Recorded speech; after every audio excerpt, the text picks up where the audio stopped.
Hey, do you like playing with paint, paper, glue, scissors, inks, dyes, gel plates? My name's Leigh and I love to play around with all of those things and create mixed media art and make junk journals. So on that note, let the creating begin.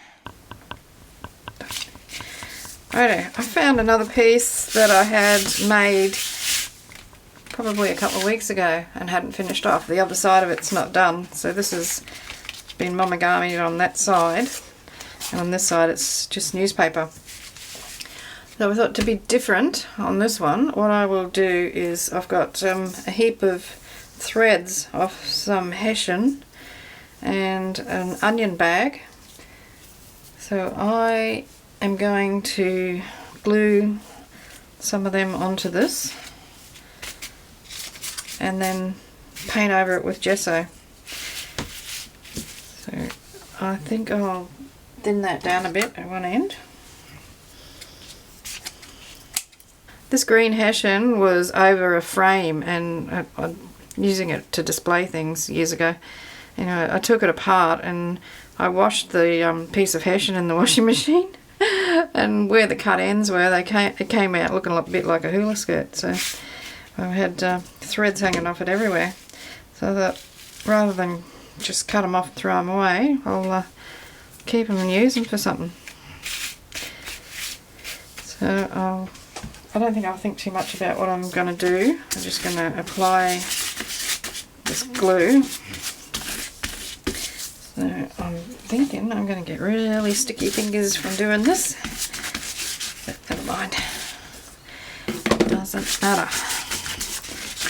You won't see what colour these threads in the onion bag are once I've finished with it because they'll be underneath the gesso. I could probably put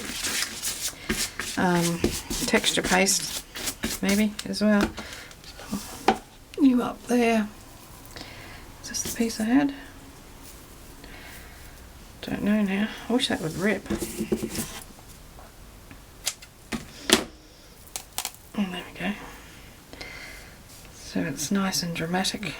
Looks a bit like a bird with outstretched wings. Pushing it into the paste. That's going to make great texture when the gesso goes over it. You won't see the colour, you'll just see the texture.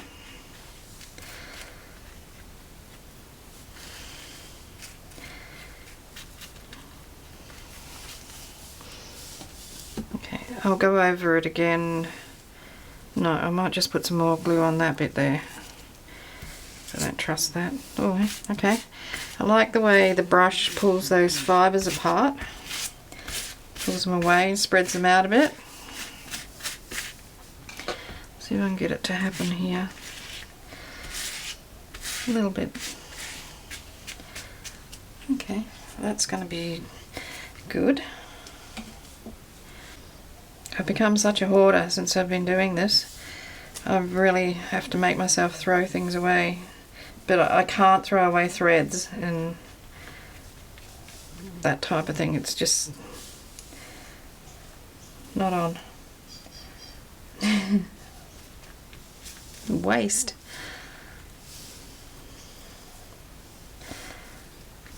So I don't want everything to be circly.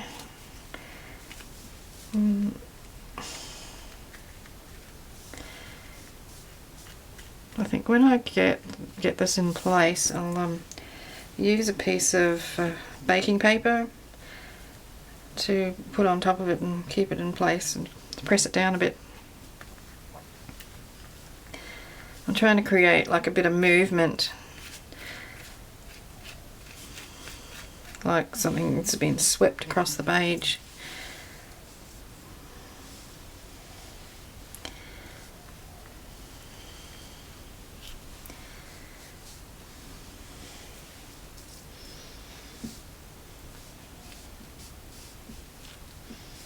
I don't think that's going to stick on top of the onion bag, so I'll avoid putting any of it there. I hope that's showing up. I just looked up in the monitor and it's really hard to see the green, but it could just be the light in this room. I'm going to turn the overhead light on. May make a little bit of difference. although the screen is only tiny, it's about the size of an ATC, so it's a bit hard to see what's going on properly.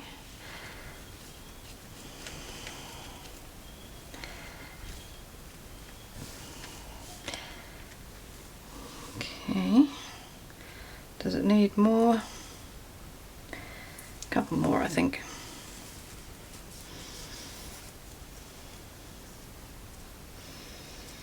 And you could arrange it in a pattern. I might actually do that with some more of this, but on another piece.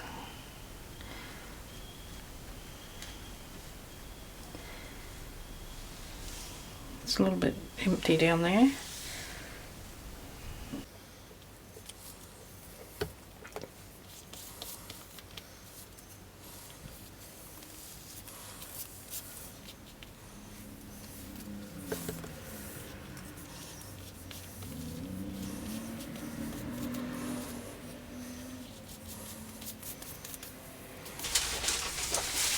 Piece of baking paper.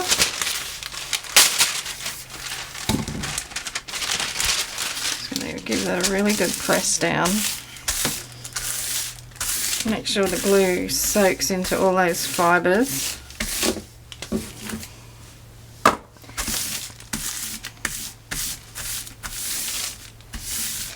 You can sort of get an idea of what it's going to look like just from the way you can see it underneath the paper here, because that's sort of what the gesso will look like, make it look like, I should say. Okay, let's gently pull that off.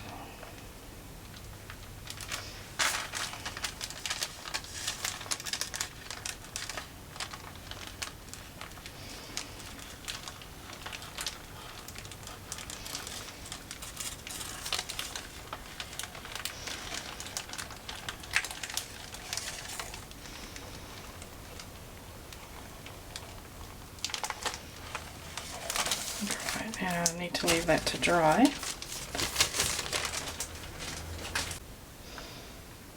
Okay, that's dry enough for me to be able to put the gesso on. And I'm going to use a brayer so that I can apply some pressure and push that down even further.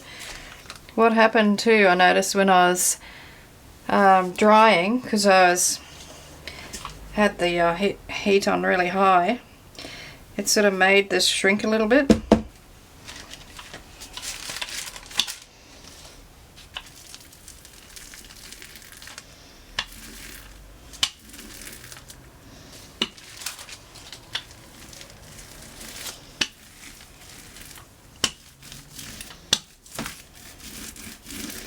Probably have to do a couple of coats on this.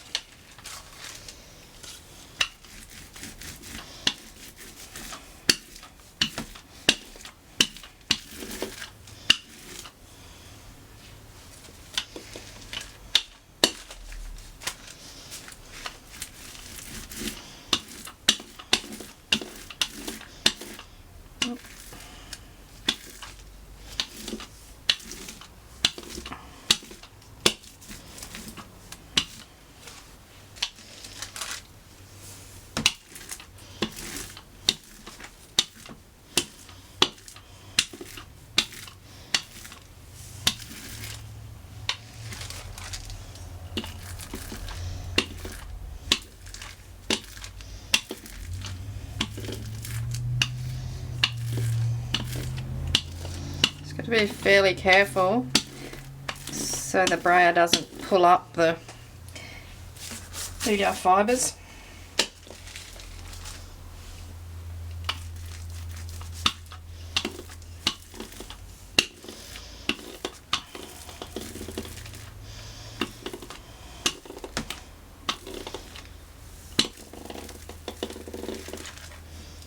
Oops.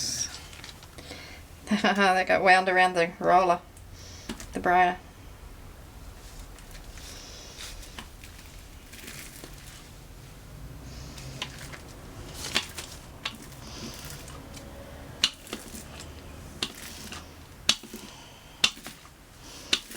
I think I might leave the brayer now and fill in the gaps with the painting knife.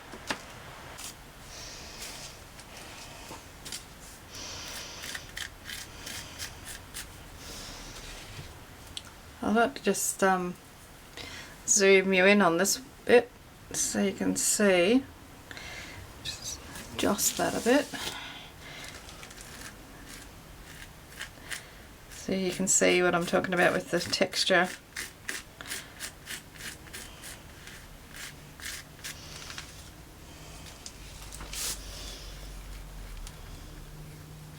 So it would take forever to dry because there's so much gesso on there. Plus there's still a bit of moisture from the glue as well. Oh baby, I love your madness. It's so incredibly beautiful. Oh, you shine like gold, so selfless to all, and wild like an animal.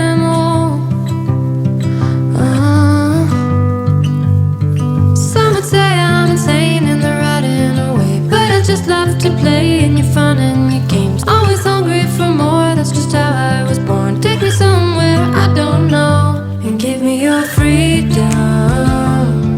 Whoa, you love me to pieces, yeah, I need it. Want your pandemonium, life is so easy.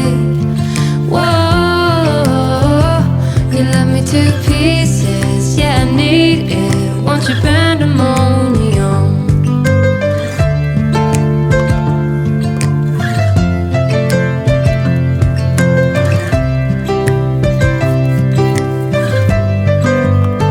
The limit of love is endless, I know. Just do what you want with me. Yeah, I want it all. So even just where the gesso's been applied, even where it's not over the threads and fibre, it still leaves a nice textural pattern. Just want to make sure I'm covering up all that newspaper. I know I'm going to come over it again with another coat, probably with a paintbrush, but the more I can get covered now, so then you know you've only got that one lot of really long drying time, rather than have, you know, like let it dry for a day and then another day when you touch it up.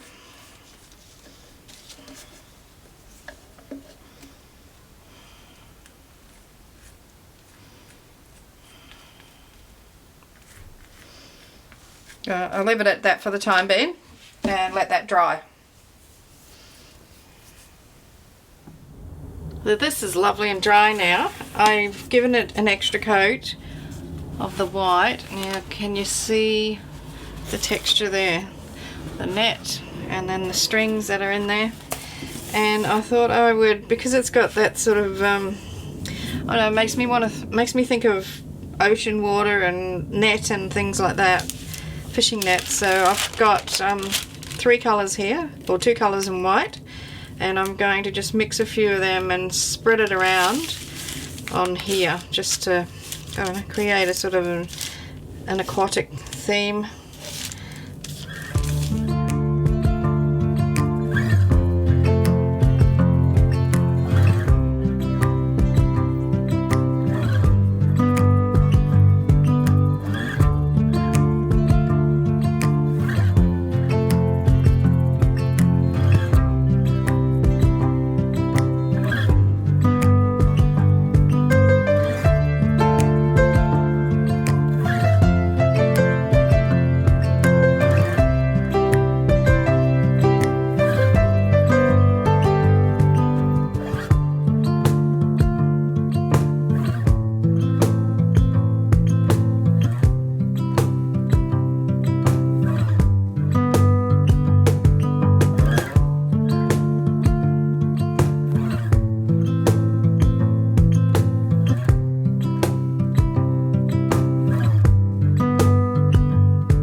I think I'll leave it as that.